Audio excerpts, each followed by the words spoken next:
বিষ্ণু ঈসা ইসলাম ইহসান দিয়ে, কোমল আচরণ দিয়ে, তার অনুগ্রহ দিয়ে তিনি অনেক কাফিরের হৃদয়কে জয় করে ফেলেছেন। সাইয়েদনা সুমামা ইবনে উসাল রাদিয়াল্লাহু তাআলা আনহুর কথা মনে পড়ে যায়। তিনি ছিলেন ইয়ামামার বাদশা।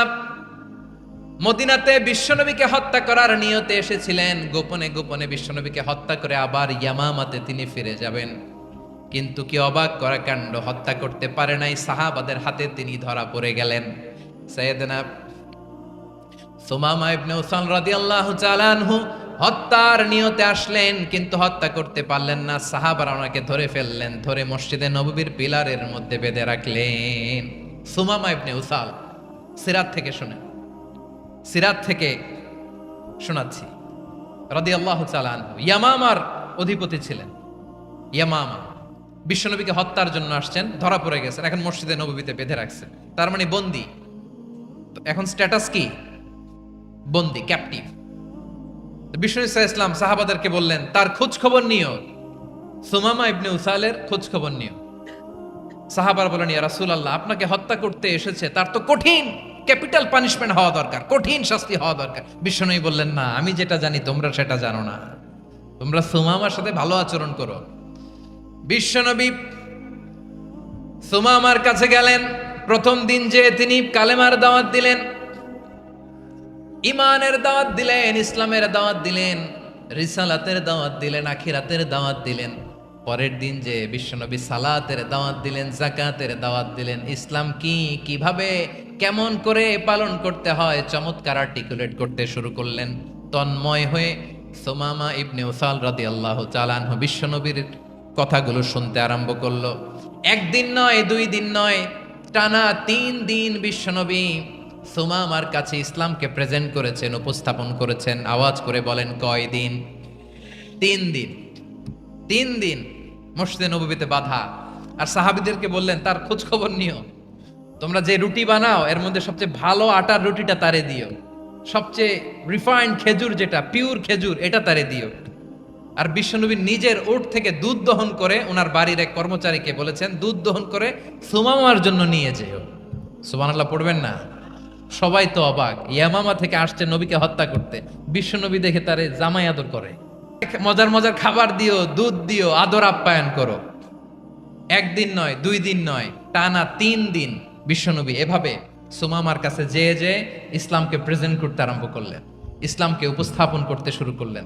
আর তাকে চমৎকার এন্টারটেইনমেন্ট, আপ্যায়ন দিতে আরম্ভ করলেন। টানা 3 দিন যখন ইসলামের দ্য বিউটিজ অফ ইসলাম, ইসলামের সুমহান বাণী, সৌন্দর্য তার কাছে উপস্থাপন শেষ, তাকে আপ্যায়ন শেষ, বিশ্বনবী বললেন সাহাবাদেরকে, যাও এবার সুমামার হাতের পায়ের রশি দুটো খুলে দাও।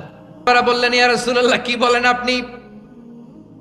ও তো হত্যাকারী, সুযোগ পায় নাই, আপনারে মারতে পারে নাই, ছেড়ে দিলে আবার ও আপনার উপর তলোয়ার নিয়ে ঝাঁপিয়ে পড়বে। নবী, এই সিদ্ধান্ত আপনি নিতে যাবেন না। বিশ্বনবী বললেন, যেটা বলেছি সেটা করো, সুমামার রশিগুলো ছেড়ে দাও, সুমামার হাতে পায়ের রশিগুলো যে তোমরা খুলে দাও। সাহাবারা তর্ক জুড়ে দিলেন, লা ইয়া রাসূলুল্লাহ, এমনটা করবেন না, তো ভয়ঙ্কর, ভয়ঙ্কর খুনি, কি জানি কি হয়ে যায়। বিশ্বনবী বললেন, না, তার হাতে পায়ের রশিগুলো খুলে দাও। সাহাবারা বিশ্বনবীর কথা মতো তার হাতে পায়ের রশিগুলো খুলে দিল।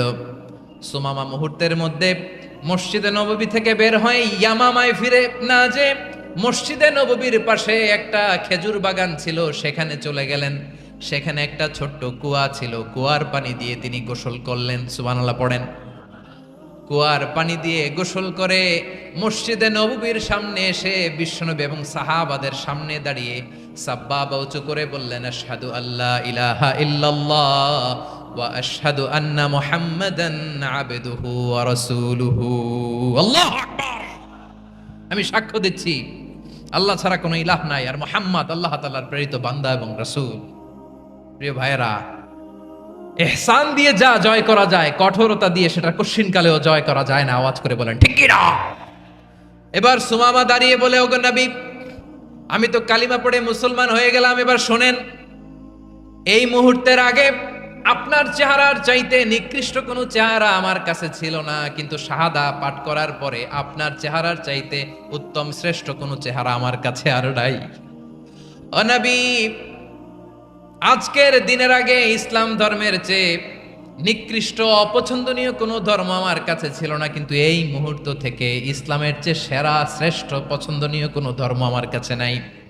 নবী গো, আজকের দিনের আগে মদিনার চাইতে অপছন্দনীয় নিকৃষ্ট কোনো শহর আমার কাছে ছিল না, কিন্তু এই মুহূর্তের পর থেকে মদিনার চাইতে কোনো শ্রেষ্ঠ শহর আমার জানা নাই। সে ছিল গমের বড় ডিলার, গম বেচত। কি বেচত? তার গম কিনে মক্কার লোকেরা রুটি খাইতো। সে ঘোষণা দিল, আজকে থেকে মক্কাবাসীদের জন্য সব গম আমি হারাম করে দিলাম, মক্কাবাসী এখন না খেয়ে মরে। সুবহানাল্লাহ পড়বেন না? মক্কাবাসী বিশ্বনবীর কাছে আসলেন, এসে বললেন, মুহাম্মদ, আমরা তো তোমার ভাই, তোমার চাচা, তোমার ভাতিজা, তোমার আত্মীয়, তুমি সুমামারে বলো সে যেন আবার গমের সাপ্লাই মক্কার জন্য অনুমতি দিয়ে দেয়। বিশ্বনবীর অনুমতি ক্রমে সুমামা আবার মক্কাতে গম পাঠাতে শুরু করলো। পড়েন সুবহানাল্লাহ। ইহসান, ইহসান দিয়ে আপনি যেটা জয় করতে পারবেন, you can win the heart of your enemies. ইহসান দিয়ে আপনি আপনার শত্রুর হৃদয়কে জয় করতে পারবেন। আওয়াজ করে বলেন ঠিক কিনা? এজন্য আল্লাহ বললেন, ওয়া আনফিকু ফি সাবিলিল্লাহি ওয়া লা তুলকু বিআইদিকুম ইলাত তাহলুকা ওয়া আহসিনু ইন্নাল্লাহা ইউহিব্বুল মুহসিনিন। তোমরা আল্লাহর রাস্তায় দান করবে আর নিজেরা নিজেদেরকে ধ্বংসের হাতে ঠেলে দিও না। তোমরা একে অপরের প্রতি ইহসান করবে, কারণ ইহসানকারীদেরকে আল্লাহ বড্ড ভালোবাসেন। সুবহানাল্লাহ পড়েন।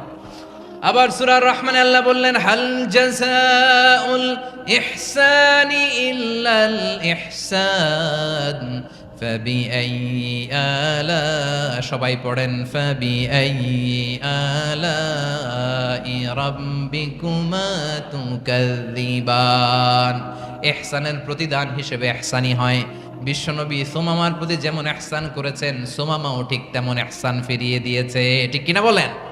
তাহলে এক নম্বরে হচ্ছে আদ, ন্যায় বিচার। দুই নম্বরে সবাই বলেন ইহসান, সদাচরণ। ইহসান দুই ধরনের প্রিয় ভাইরা, ইহসান ফিল ইবাদা, ইহসান ফিল মুআমালা।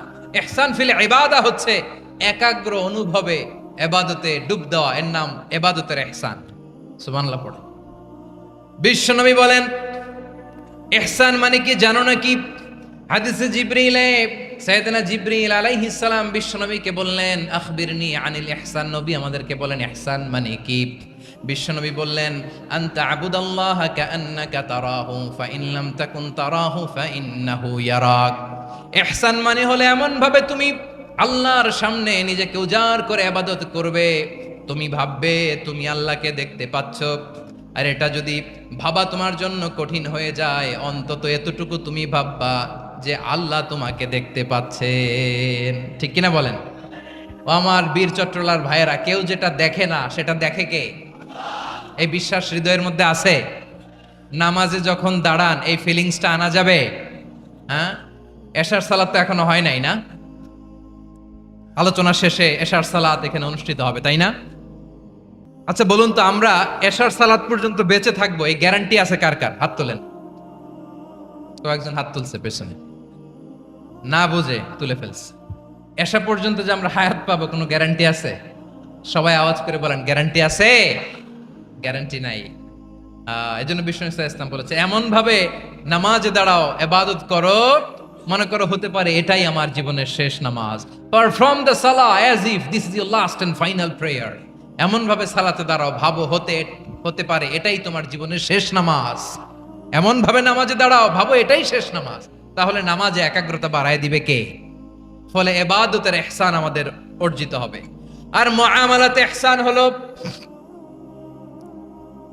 বিশ্বনবী বলেন, ইন্নাল্লাহা তাবারাকা ওয়া তাআলা কাতাবাল ইহসানা আলা কুল্লি শাই ফাইদা কাতালতুম ফাআহসিনুল কিতলা ওয়া ইযা যাবাহতুম ফাআহসিনুয যাবহা ওয়ালিয়ুহিদ্দা আহাদুকুম শাফরাতাহু ওয়ালিয়ুরিহ যাবিহাতাহু। ইহসান দুই ধরনের।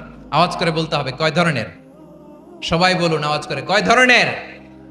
একটা হচ্ছে ইহসান ফিল ইবাদা, ইবাদতে ইহসান। ইবাদতে ইহসান কি? একাগ্র অনুভব দিয়ে ইবাদত করা, মন প্রাণ দিয়ে ইবাদত করা। আর মুআমালাতে ইহসান কি?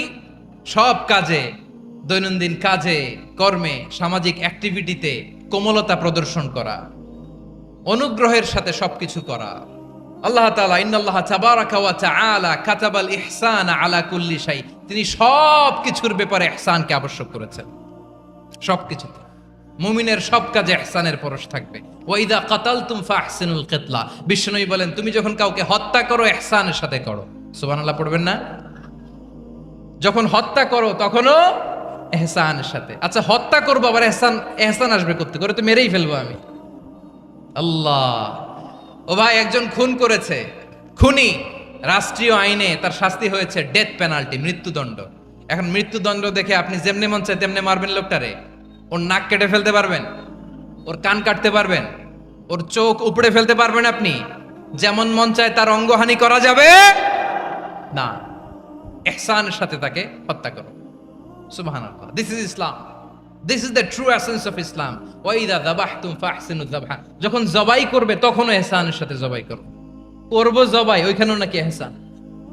আচ্ছা কুরবানির দিন আমরা পশুগুলোরে কি করি বলেন সবাই আওয়াজ করে? জবাই। জবাই মানে তো এটার মেরেই ফেলতেছি, একটু পরে তো টুকরো টুকরো করে গোশতগুলো খাবো, এটা তো খাবো, এটা তো মেরেই ফেলবে। বিষ্ণু বলে না, জবাইয়ের মধ্যেও মুমিনের জবের ভেতরেও ইহসানের পরশ থাকা চাই। যখন জবাই করবে প্রাণীটাকে হাত পা টাইট করে বেঁধে নাও, ছুরিটাকে শার্পেন করে নাও, ধারালো করে নাও, যাতে অল্প সময়ে জবাইটা হয়ে যায়, প্রাণীটা যাতে কম কষ্ট পায়। সুবহানাল্লাহ পড়ে। দিস ইজ কল্ড ইহসান। ইহসান আল্লাহ তাআলা যেমনি আদলের আদেশ করেছেন, ন্যায় বিচার জাস্টিস এনশিওর করতে বলেছেন, সমাজে ইহসানের ব্যবহার, ইহসানের অনুশীলন তিনি করতে বলেছেন। এজন্য মুমিনের প্রতিটি কাজে, আমার চট্টগ্রামের ভাইয়েরা আমার দিকে তাকান, খেয়াল করে শুনুন, মুমিন জীবনের প্রতিটি কাজে ইহসানের পরশ থাকা চাই। আমরা যেন আমাদের পরিবারের প্রতি ইহসান করি, আমরা যেন আমাদের কর্মচারীদের প্রতি ইহসান করি, আমরা যেন আমাদের কলিগদের প্রতি ইহসান করি, আমরা যেন আমাদের ভাইদের প্রতি ইহসান করি। মুমিন জীবনের প্রতি কাজে ইহসানের পরশ থাকার দরকার আছে না নাই? কথা বুঝতে পেরেছেন? তাহলে আল্লাহ তাআলার তিনটা আদেশ ছিল, কয়টা গেল? ভুলে গেছে, ভুলে গেছে চট্টগ্রাম। তিনটা আদেশের মধ্যে কয়টা বললাম? প্রথমে কি ছিল? আদল। তিন নম্বরে রব্বুল আলামিন বললেন ওয়া ইতা ইদিল কুরবা, নিকটাত্মীয়দেরকে দান করো। নিকট আত্মীয়দেরকে দাও, যারা তোমাদের ব্লাড কানেকশনের আত্মীয় তাদেরকে তোমরা দাও।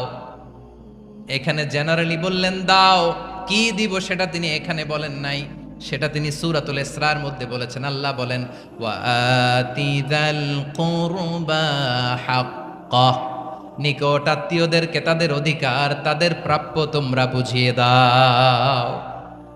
দেখেন, একটা শান্তির সমাজ, একটা সমৃদ্ধ সমাজ, একটা মানবিক সমাজ গঠনের জন্য আল্লাহ তাআলা বেশি না, মাত্র তিনটা অর্ডার, তিনটা ভার্ডিক্ট তিনি জারি করেছেন। 1 নাম্বার সুশাসন, ন্যায় বিচার। 2 নাম্বার ইহসান। 3 নাম্বার নিকটাত্মীয়, যারা কাছের, তোমার ভেরি ক্লোজ রিলেশনশিপে আছে, তাদেরকে দাও। দাও, দিলে বাড়িয়ে দেয় কে? অনেকে দিতে চায় না, কৃপণতা করে। দিলে বাড়ায় দেয় কে?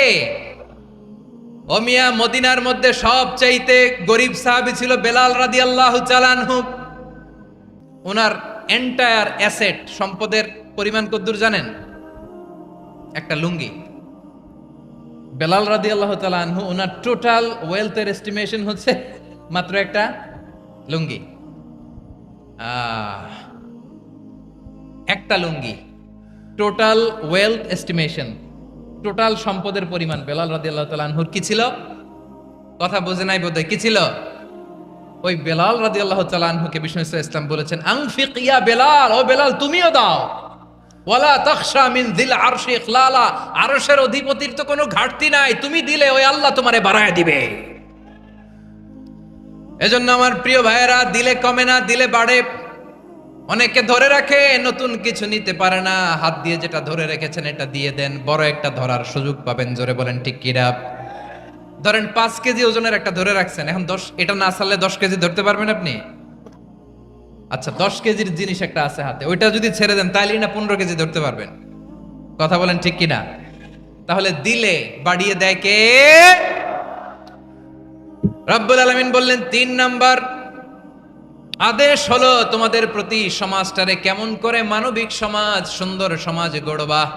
তিন নম্বর আদেশ হলো ওয়া আতিদাল কুরবা হাক্কা, নিকটাত্মীয়দেরকে তাদের প্রাপ্য বুঝিয়ে দাও। এই নিকটাত্মীয়দেরকে তাদের অধিকার বুঝিয়ে দেওয়া, প্রাপ্য বুঝিয়ে দেওয়াতে আমাদের গাফলতি আছে না নাই? চট্টগ্রামে নাই? মাশাআল্লাহ আছে, আছে। অনেকে দেখবেন অনেক আল্লাহওয়ালা তাহাজ্জুদ গুজার, সেজদা দিতে দিতে কপালে কালো দাগ ফেলে দিছে, সে তার বোনের হকটা আদায় করে নাই। আছে না নাই? হ্যাঁ, এখানেও আছে। সর্বনাশ। অনেক বড় হাজী সাহেব, বিশাল লম্বা দাড়ি, ছেলেরে সব দিয়ে দিছে, মেয়েরে কিছু দেয় নাই, মেয়ের হক আদায় করে নাই। আছে না নাই? এই হাজী সাহেবেরা, এই আল্লাহওয়ালারা কিয়ামতের ময়দানে আটকে যাবে। আপনি অন্যের অধিকার নষ্ট করেছেন, তাদের রাইটস কে ভায়োলেট করেছেন।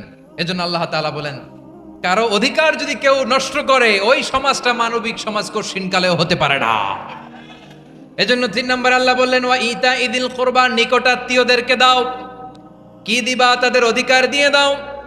বোনের অধিকার বুঝিয়ে দাও, মেয়ের অধিকার বুঝিয়ে দাও, ফুফুর অধিকার বুঝিয়ে দাও। দেখবেন অনেক মায়েরা ছেলের পাতে মুরগির রান দেয়, মেয়ের পাতে দেয় মুরগির ঠ্যাং।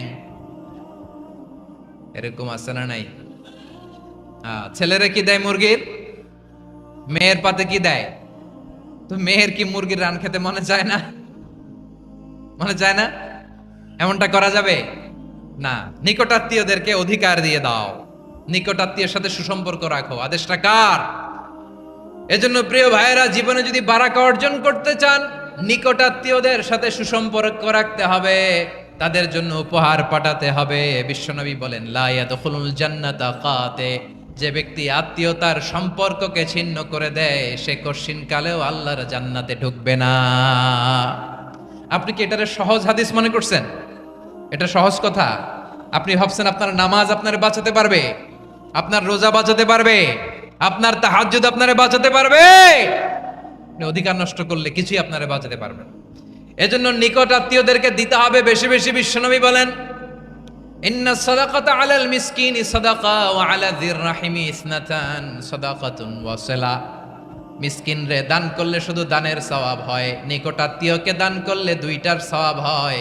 সাদাকার সওয়াব হয়, আবার আত্মীয়তার বন্ধন অটুট রাখার সওয়াব হয়ে যায়। আবার বিশ্বনবী বললেন মান সাররাহু আইয়ুবসাতা লাহু ফি রিজকিহি ওয়া ইউনসালাহু ফি আসারিহি ফালইয়াসিল রাহিমা। যে ব্যক্তি তার রিজিকের প্রশস্ততা চায় আর হায়াতে বরকত চায়, সে যেন তার আত্মীয়ের সাথে সুসম্পর্ক রাখে।